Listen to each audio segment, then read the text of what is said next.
Kıyı dolu gönülden aralastık bir geri.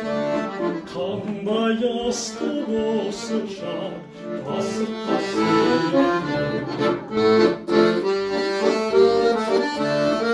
Далее казах Лилин. Здравствуйте, дорогие друзья!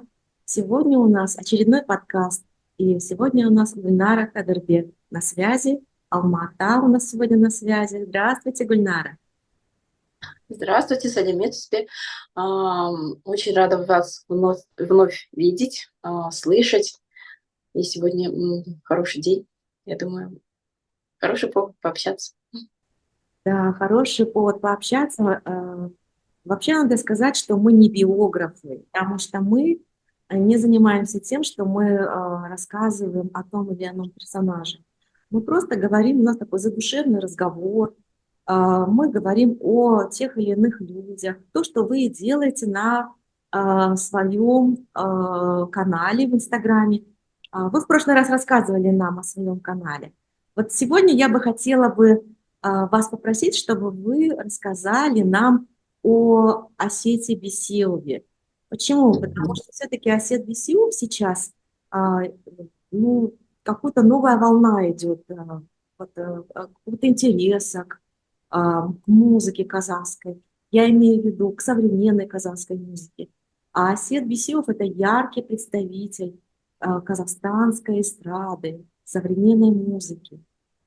А еще я хотела вас попросить, чтобы вы рассказали о Кенесе Дусекееве. Почему? Потому что мы знаем одну песню «Карагумай». Она нас всех очень интересует.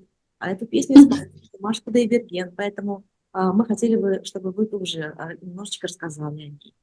Пожалуйста. Ну, я согласна с вами. Осет Бесиев – это тоже человек эпохи, да, человек-эпоха целая.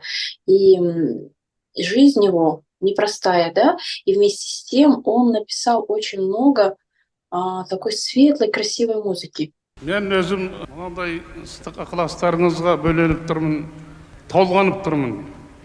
Қысқасы сіздердің осыншама мейірлене қарсы алғандарыңызға мен шын жүрегімнен рахмет айтамын. Өмір бойы сіздер қазақтың ұл мен қыздары бар деп, өмір бойы қазақтың топырағында өскен осындай ұл мен қыздар үшін әндерімді шығара беремін деп уәдемді беремін.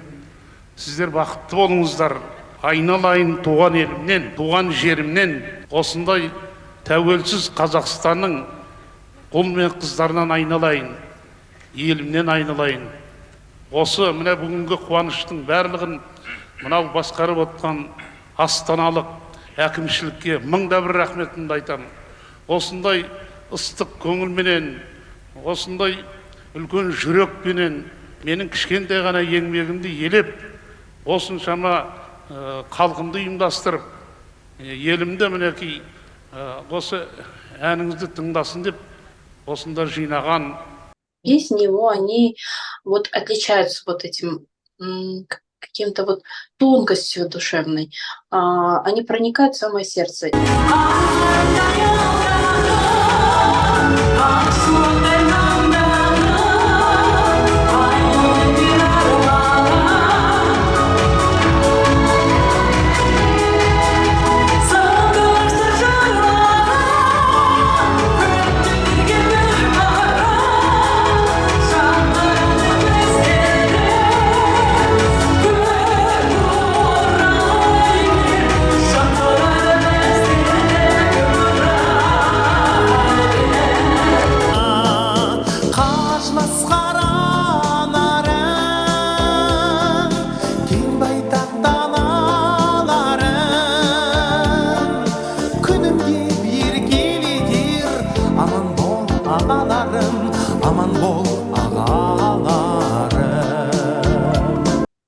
Об Осете Бесиеве что хочется сказать? Конечно, на его творчество отложилась его биография, естественно, да, непростая. Остался рано без родителей, учился в интернате.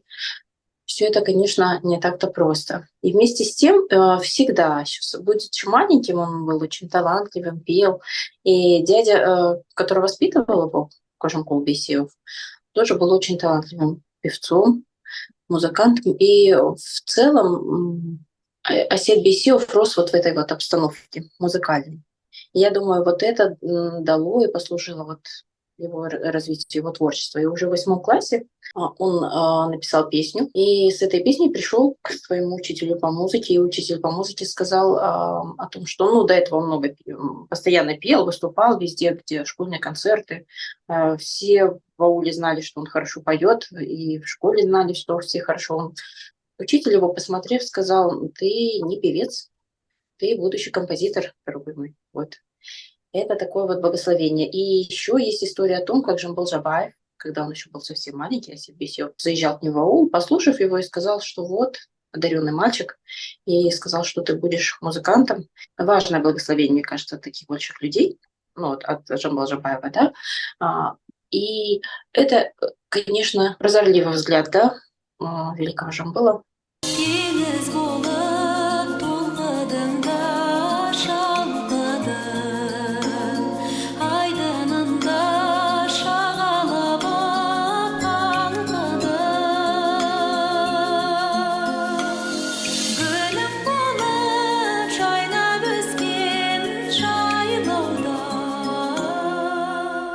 самал болып аймаладың алтыным, алтыным.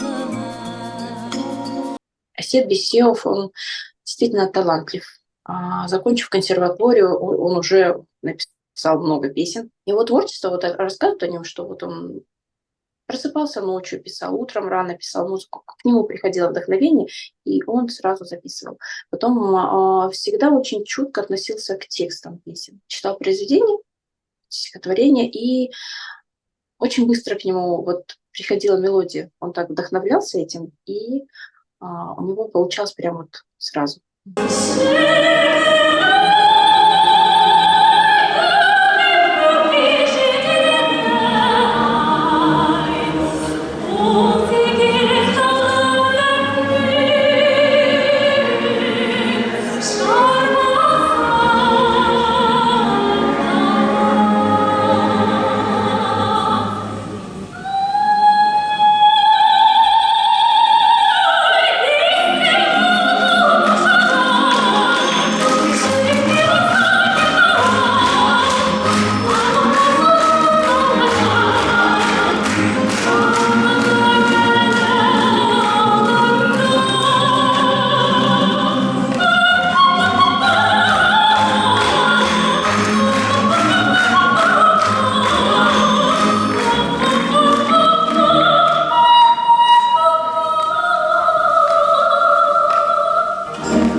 Я думаю, Асет Бейсиев именно этим интересен, что такое самобытное, действительно его творчество, да, оно к нему приходило, вот, как говорят, с небес спускалось, да, вдохновение. Вот именно вот просыпался ночью, играл на фортепиано, да, записывал сразу. Атрибут, да, композитора, что всегда в творчестве увидел, написал, услышал, да, написал.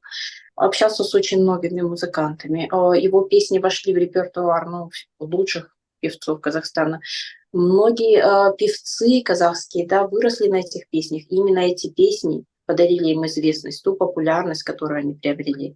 Его песни исполняла и Роза Багланова, и Роза Рымбаева, и Нагима Искалиева, и Макпал Жунусова, Бибигуль Тулегенова, и Ермек Сергибаев, и Лебегнишев можно перечислять, да, то есть ни один практически наш казахстанский певец не обошел все равно творчество Асета Бейсиева. И надо сказать, что так же, как и Шамши Колдаяков, так же, как и Кенис Дюсикеев песни Асета Бейсиева, да, они были популярны и сейчас популярны. И народ их поет, знает, помнит. То есть это не какая-то такая, скажем так, не навязанная любовь, а такая искренняя народная любовь к композитору.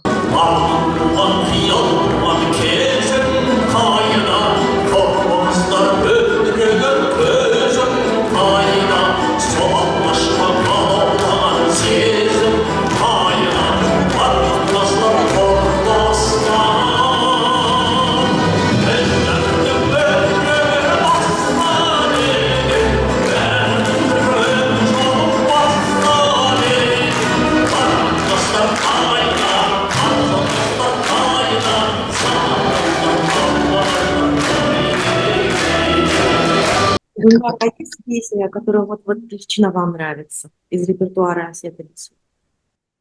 Из репертуара Асета Бейсиева, ну, мне очень нравится песня вот «Сырла Сувальцы». Ну, вот это такое душевное такое прикосновение, и действительно оно такое немножко такое, ну вот близко, личное такое, кажется. Вот. И песня такая, полная такого смысла хорошего. Вот. А в целом мне нравится, что Асет Бейсиев, он такой был жизнерадостный человек, и что помимо взрослых песен писал еще детские песни, да, и очень любил детей. И вот в исполнении детском, вот, детский репертуар же тоже очень важен. Не так много, как сказать, композиторов, которые обращались да, к тому, чтобы писать для детей. Вот Асет Бейсиев один из этих композиторов, который именно вот с душой относился к этому. Его песня, вот эта знаменитая песня, да, Шакам, еще там Туганжер, Нажер, такие вот прям деткам, которые хорошо ложатся, поются. Вот. И в целом вот внуки Асета Бейсиева очень тепло отзываются о нем как о добром Аташке, да, который их любил, баловал по-настоящему. И несмотря на то, что насыщенная творческая деятельность у него была, он успевал, все успевал. И это ценно очень. Видимо, из-за того, что своя жизнь, ну, как бы вот не хватило любви, внимания вот материнской, отцовской, да, и, наверное, вот в связи с этим человек вырос вот с такой огромной душой, с таким огромным сердцем. Я вот думаю, Жазапамның ауылына барып едім кідіріп, бір қошақым алдымнан шекті ойнап жүгіріп, атпан дала ай мекен, шекер мекен, бал мекен, кеттім оны сағынып, қошақаным қайда екен.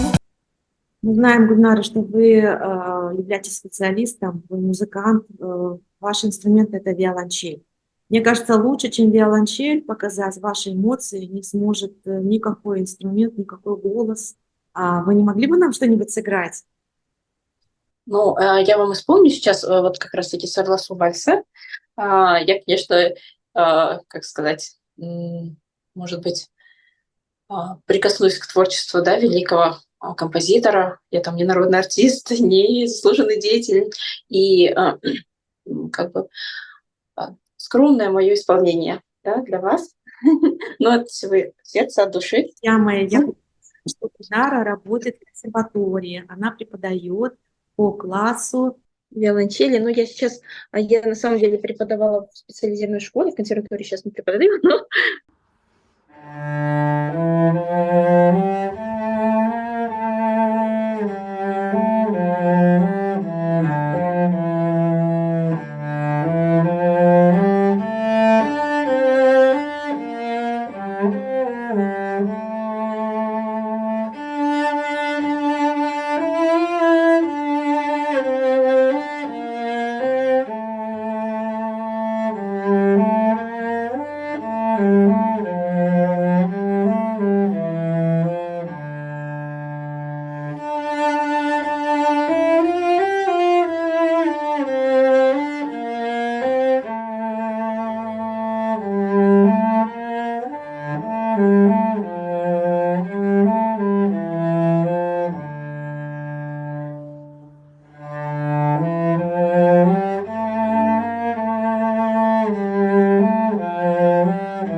Нара, как замечательно вы сыграли. Какой красивый вальс на самом деле. Прямо прекрасно слышать его. Вы знаете, вот всем он нам очень дорог, потому что, ну, он из нашего детства, наверное. Он сейчас, почему из детства? Потому что я, например, вот у меня постоянно мои подписчики спрашивают, расскажите немножко о себе, Жанара. Вот я расскажу немножко сейчас о себе. Я росла в Казахстане, я здесь всего лишь 6 лет нахожусь в Соединенных Штатах Америки. Вот моя бабушка, она как раз была поэтессой. Она писала книги, да, детские книги, но она также сотрудничала с композиторами и с Асетом Бейсиевым в частности.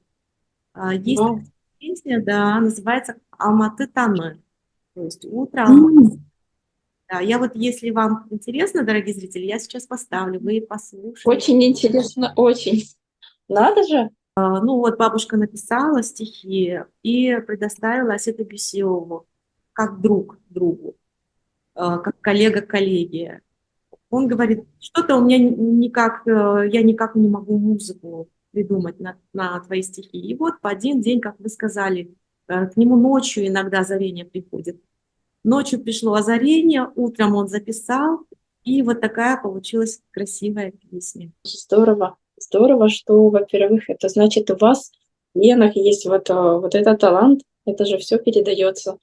И как бы вот, значит, вы росли вот в этой среде интеллигентной, вот среди музыки. Если ваша бабушка прям, ну вот, хорошо общалась, дружили, это прям так ценно, так дорого. Сейчас это так, ну, сейчас этого так мало. Bağladım men seni qıranığa, sonдағы ғажайып таң сыра. Өтінем есіңнен шығарма, сондағы бір айтқан жан сыра.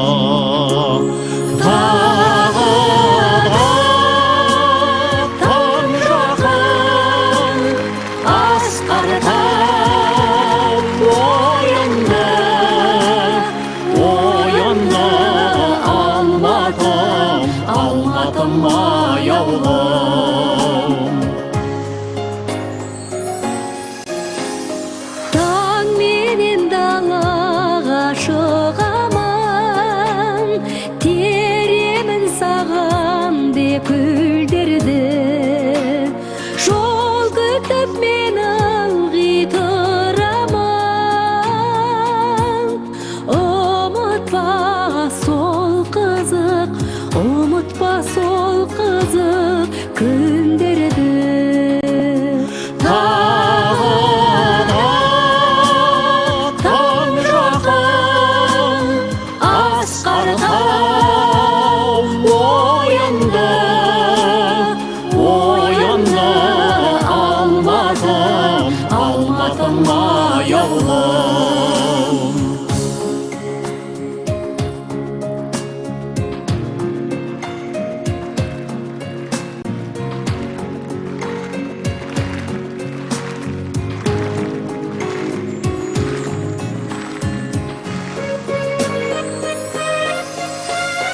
Ұмытпа сәулешім өзіңдей, бір жүрген күндерді ұмытпа.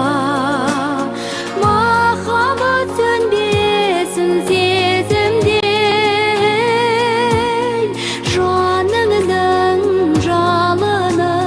жаныңның жалынын суытпа.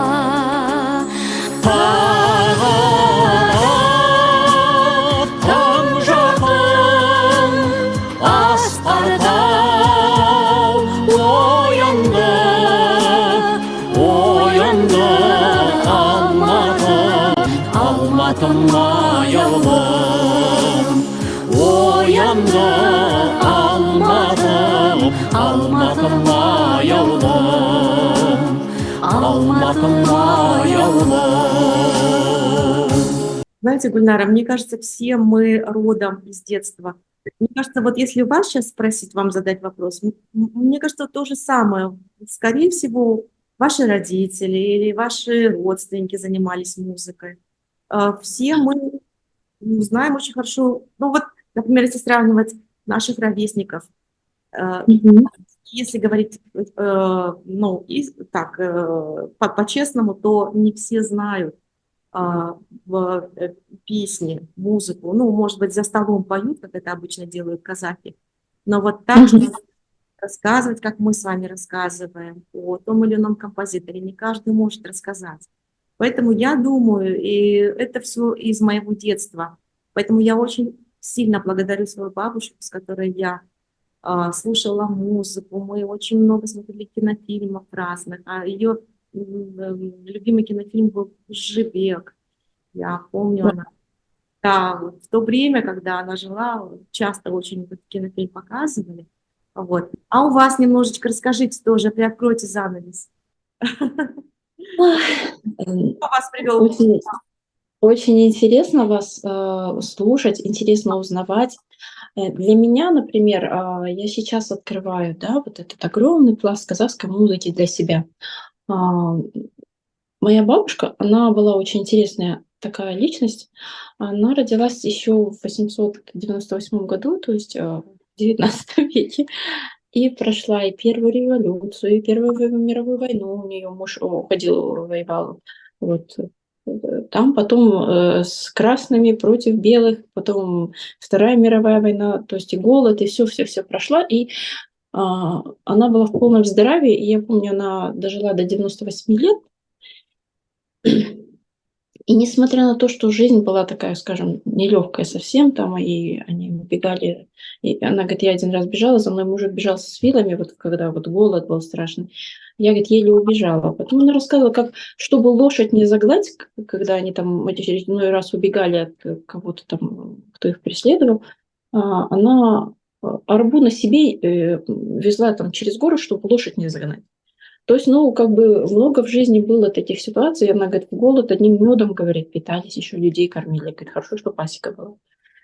И несмотря на все это, она сохранила здравый ум, очень такой живой, она была такая позитивная всегда. И пела песни, знала очень много поговорок, пословиц, ну, вот этой мудрости, она это за всю вот жизнь накоплена. И так всегда было интересно слушать.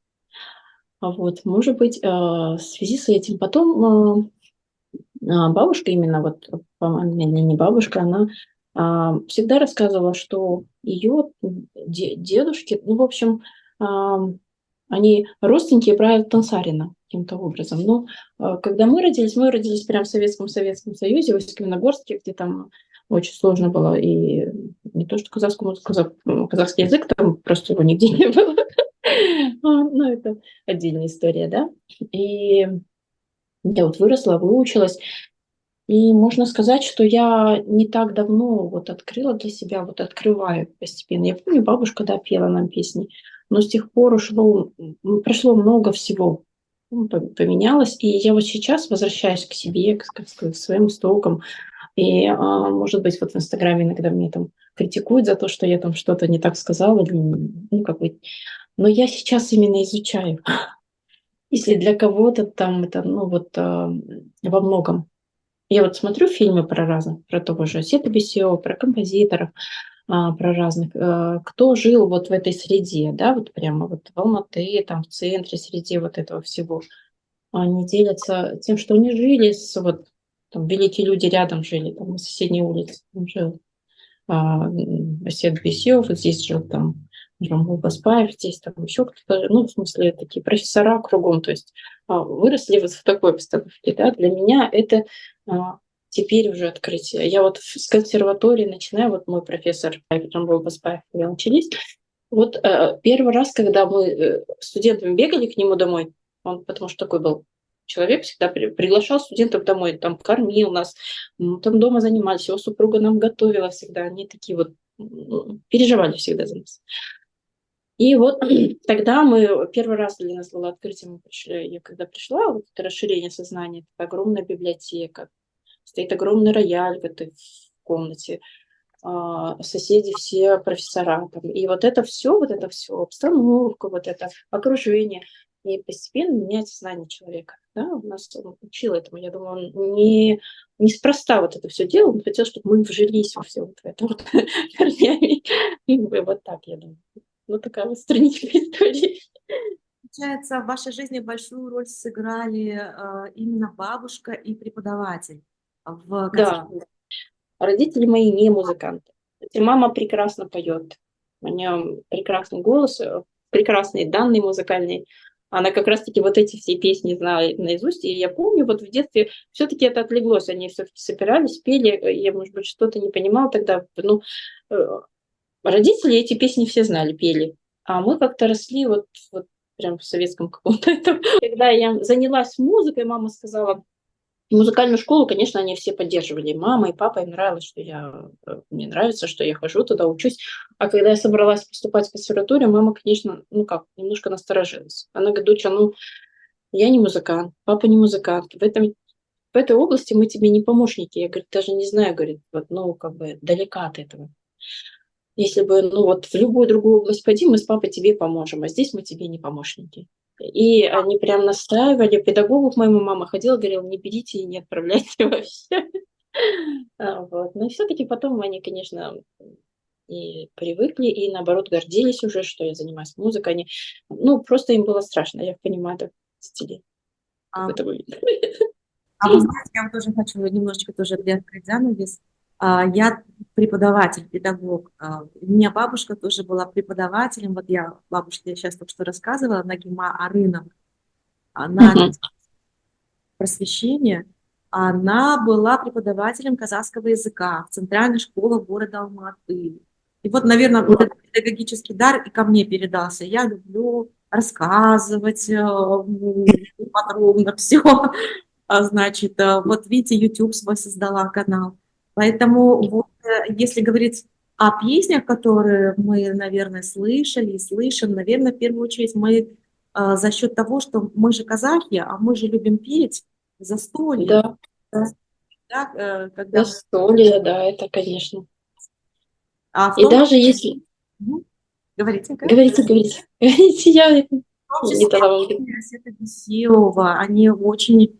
такие застольные. Люди любят петь песни именно Асета Бисилова. Почему? Потому что Асет Бисилов – это не просто человек, который родился около Алматы, в окрестностях Алматы. Он же жил до своего дяди, который жил в Павлодаре. Да? Да. Мы обратим, наверное, внимание на репертуар Асета Бисилова. У него очень много песен о разных городах Казахстана. Вы согласны со мной? Да, согласна с этим. И об Алматы, и об Западном, да, и как-то Северный Казахстан, у него все-таки он такой в этом плане широкий, да, человек. Мне кажется, вот именно и там, и здесь вот все-таки это наложило отпечаток такой хороший.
Да, у него Хорошо. голос был очень такой, как он говорил красиво на казахском языке. А, Да. Я сейчас покажу это видео, где он говорит, как красиво говорит он на казахском языке, как он Мгм. говорит молодежи. И, наверное, не случайно, я вот хочу задать вам такой вопрос, не случайно вот он руководил республиканским молодежным эстрадным ансамблем «Гульдер». Да, это отдельная страница. Во-первых, ансамбль Гульдерта назвали именно в честь его песни Гульдер. Желание, да, не просто писать песни, а вот организовать, представить. Это же тоже большой труд. И он этим хотел заниматься и занимался, и здорово, что вот этот ансамбль под его управлением очень долго, да, выступал. Thanks to its dance group and performances, the girls from this ensemble always were trendsetters.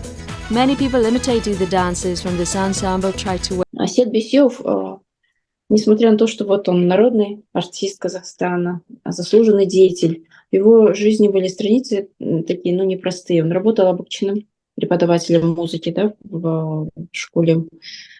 И, как бы, может быть, где-то было ему непросто, да, и в семейной жизни. Именно талант композитора, его желание творить всегда находился в творчестве, несмотря на все свои перипетии жизненные, создавал светлую, красивую музыку, прекрасную. И много как бы получил именно народной любви. И хочется закончить тем, что и от государства, да, вот высшая награда народный артист Казахстана удостаивается не каждый. И хотелось бы, ну, как бы сказать, чтобы для композиторов, все-таки для музыкантов, и не только для музыкантов, для творческих людей, все-таки были такие вот хорошие условия для творчества, чтобы они не нуждались там, и не было у них таких страниц в истории, когда они там работают не по назначению. У него были такие, да, страницы жизни? Ну, был такой момент, да. Ну, не так сказать, чтобы... Но в целом в советское время все как бы жили просто, да. Не было такого культа там богатства такого, да. И вместе с тем вот приходилось работать в школе, да. Хотя, ну, вот Да, был вот... он работал в школе, он был директором музыкальной школы. Затем Да. Путь тоже, да. переезжает в Алмату и уже становится руководителем молодежно-эстрадного ансамбля «Гульдер». Ага. Потом он становится... Дальше какая его деятельность в дальнейшем? Ну, вот это Казахконцерт. И я думаю, что как бы вот что хочется, чтобы композиторы были композиторами, чтобы им не нужно было там быть, там еще там руководить какими-то большими вещами. Вот тоже вот я про Рахмадиева изучала, вот он и директор «Готов», и директор «Казахконцерт», и вместе с тем огромный вот этот композиторский багаж, и все это, кажется, было бы как бы лучше, что ли, чтобы человек мог сидеть и писать музыку.